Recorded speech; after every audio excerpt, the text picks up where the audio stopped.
दिल्ली की जल मंत्री आतिशी जंगपुरा की भोगल कॉलोनी मेंशन पर बैठी हैं, लेकिन वहां के लोग कह रहे हैं कि भाई आतिशी सुबह 10 बजे धरना स्थल पर आती हैं, 2 बजे वापस चली जाती हैं, फिर वहां पर एक एसी व्यवस्था की गई है, वहां पर रहती हैं और फिर शाम को फिर आती हैं। जंगपुरा के लोगों का तो ये भी कहना है कि भाई यहां अनशन क्यों कर रही हैं, हमारे इलाके में तो पानी की कमी है ही नहीं, तो फिर उस जगह जाकर अनशन कीजिए जहां वाकई में पानी की दिक्कत है। अगर आप नौटंकी जानते हैं, अगर आप चोर होते हुए भी खुद को विक्टिम बनाने का हुनर जानते हैं, अगर आप हिंसा करने के लिए लोगों को भड़का सकते हैं, अगर आप भाषण देते देते रोने की कला जानते हैं, तो बधाई हो, आप आम आदमी पार्टी की तरफ से मुख्यमंत्री की कुर्सी पा सकते हैं। जी हाँ, एक दौर था जहां खुद को पब्लिक से पिटवा कर वोट लपेटने की कला में सिर्फ केजरीवाल सरजी ही माहिर थे, मगर बढ़ते कंपटीशन के इस दौर में और नेताओं ने भी केजरीवाल नौटंकी कला अकेडमी से डिप्लोमा हासिल करना शुरू कर लिया है। वैसे तो इस अकेडमी में नौटंकी कला सीखने की कोशिश कईयों ने की, मगर आतिशी जैसा कोई नहीं कर पाया।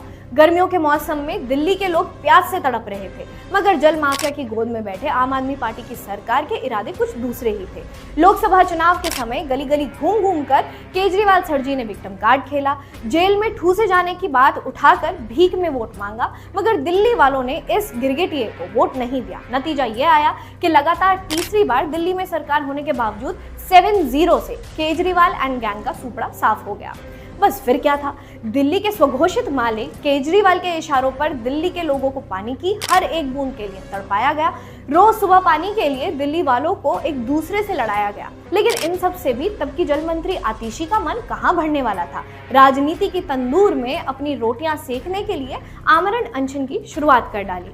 बताइए भला, जिन्हें दिल्ली के लोगों ने अपनी सेवा के लिए वोट दिया था, वो दिल्ली को पानी दिलाने की जगह अनशन की नौटंकी कर रहे थे। वो नौटंकी करते तो भी कोई बात नहीं थी, लेकिन कंसिस्टेंसी नाम की चिड़िया के बारे में आतिशी नहीं समझती थी। आधा घंटा स्टेज पर बैठेंगी और फिर भाग जाएंगी। हालात ऐसे हुए कि उनके धरना स्थल पर जाकर लोगों ने उनके खिलाफ नारे लगा दिए। ये अनशन से पानी का अनशन कैसे हल हो जाएगा, ये बताओ, क्योंकि ये अनशन में बैठी है तो पानी का समस्या कैसे हल होगी।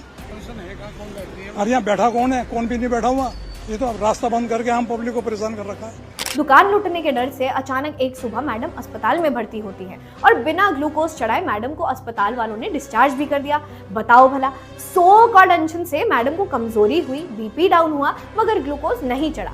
भीतर की कमजोरी अस्पताल का गद्दा देखकर ही दूर हो गई थी। बस ऐसी नौटंकी की अब दुकान बंद करने का समय आ गया है। अब दिल्ली इन्हें ना सहेगी और ना माफ करेगी।